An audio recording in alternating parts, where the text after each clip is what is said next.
Hey guys, welcome to our first youth group devotional video. Want to talk today about this idea of suffering, and I want to answer or try to answer the question of what is God's answer for suffering. So I don't have to tell you right now, you know that this world is suffering all across the globe.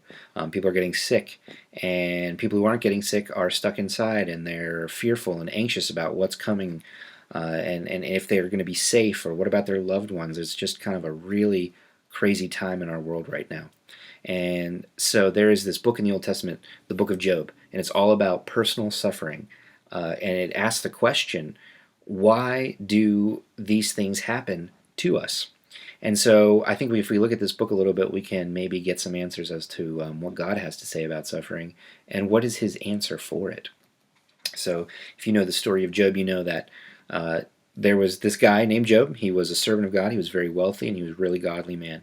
And one day Satan came to God and he said, I bet Job would stop following you if he didn't have all this good stuff in his life. And God said, well, let's see.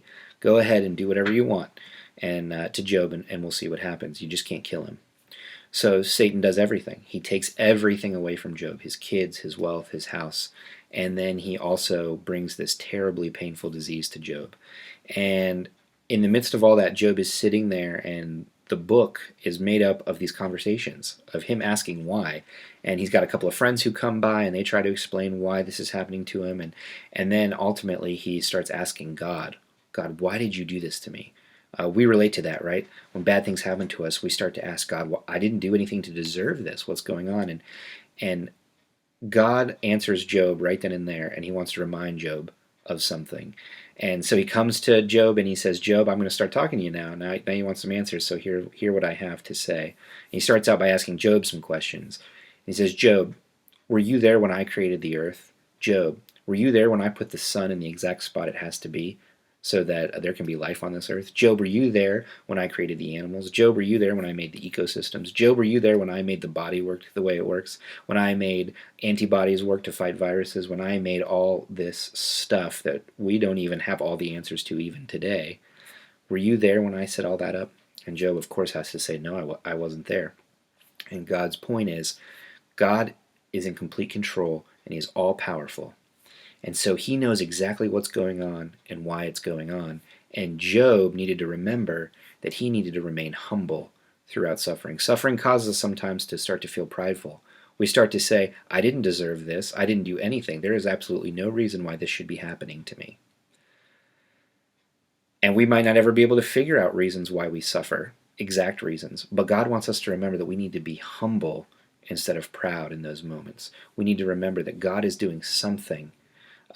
Even if we don't exactly know what, or we ever find out, or we have all the answers ever, we need to remember that God is doing something, and he's good. In fact, he even talks more about that in the next couple of verses. In Job 40, verses 6 through 8, God comes back to Job, and he asks him another question, and this is really important. He says, Job, yeah, now you know that you're not all-powerful, and that I actually do know what's going on. And then he asks him, do you think, Job, that I would do anything that is unjust? And Job has to remember three things, and he's reminded of this. He has to remember, number one, that God is greater than we are. So God sees everything in its entirety. We just see little bits and pieces of our lives, right? But God sees how everything that's going on in the world from the beginning of time to the end of time is fitting together and is working together. And he doesn't just see how it works, he's making it all work, so that in the end his will is accomplished and sinners are saved and we get to spend eternity with God, and he is making all that happen no matter what. Job has to remember that. The second thing Job has to remember is that God is wiser than we are. He doesn't just know what's going on. Like I said, he's working it all together, and there's a purpose behind everything. A wise person looks for the purpose in things. Why is it happening? It's not just random that the coronavirus has become a pandemic around the world. It's not just chance. God has a purpose for it. And then the third thing, and this is really important, this answers that question that he just asked. Job has to remember that, oh yeah, God is completely just at all times. There's never been one thing God's done that is unjust. And that was God's original question, right?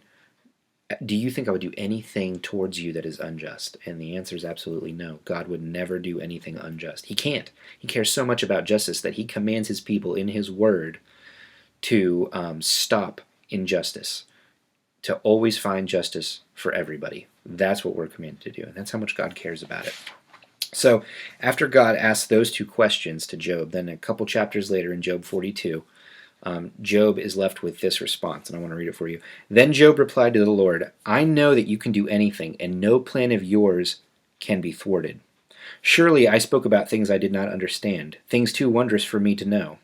God, you said to me, listen now and I will speak. When I question you, you will inform me. And Job then says, I had heard reports about you, God, but now my eyes have seen you.